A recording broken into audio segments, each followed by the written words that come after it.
Love song చేసాం. నా కెరియర్లో I believe that's one of the best love songs. అది చేసిన తర్వాత మొన్న రిలీజ్ చేశాను కదా, మీడియా వాళ్ళకి పబ్లిక్ థియేటర్స్లో వేసి చూపించి ఇంటరాక్షన్ కావాలి మిగతా స్టేట్స్లో కూడా అని నేను దాన్ని సెన్సార్కి పంపించాను, లిరికల్ వీడియో. కన్నప్పకి లవ్ స్టోరీ ఉందని ఆధారాలు ఏమున్నాయి నాకు చెప్పండి అని అక్కడి నుంచి నాకు లెటర్. సెన్సార్ వాళ్ళు నాకు I was like what this, he had a wife, her name was Neela. Okay, he had a wife, పాత్ర పేరు నాదనాథుడు, అవన్నీ ఉంది హిస్టరీలో. వీళ్ళ అవును, అదే వీళ్ళకి రొమాన్స్ లేకపోతే నెక్స్ట్ పిల్లలు పుట్టరు కదా. రోజులు చాలా ఖర్చు పెట్టి డ్రమ్ సాంగ్ చేశారు, డ్రమ్స్ హ్యూజ్ హ్యూజ్. ఇంకా I was stuck over there. ఇప్పుడు నేను how do I explain to this? అదే శివుడు Parvati the biggest love story. Overcome అయింది అవ్వలేదు?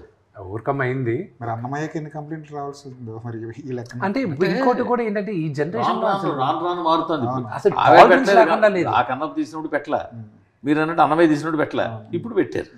అసలు జనాల్లో కూడా టాలరెన్స్ తగ్గింది. ఈ వోక్ జనరేషన్ అంటారు చూడు, అన్నిటికీ ఫీల్ అయిపోతూ, అన్నిటికీ హర్ట్ అయిపోతూ, ప్రతిదానికి ఇదవుతూ, ఎక్కడో దగ్గర కంప్లైంట్ చేసి. మీకు ఇంకోటి చెప్తాను, నా సాంగ్ ఇంకా ఆ లిరికల్ వీడియో శివ శంకరాదే జనాల మధ్య నేను చూపించాలని అది నేను తీసుకొని ఇలాగే థియేటర్స్కి వస్తే అది కూడా నాకు ఇంకా సెన్సార్ అవ్వలా. నోటుపై నుంచి ఎలా నీళ్ళు పోసాడు వాళ్ళు, నోట్ల నుంచి నీళ్ళు పోయడం ఏంటంటే అది పురాణాల్లో ఉంది కదండి అన్న. అవన్నీ అది రికార్డెడ్ ప్రూఫ్స్, దుర్జతి కావ్యంలో మిగతా సినిమాలో ఇదంతా. I had an issue with that. కానీ ఒరిజినల్ దాంట్లో ఏమన్నా పుక్కిట నీళ్ళు ఊసాడు అని ఉంది.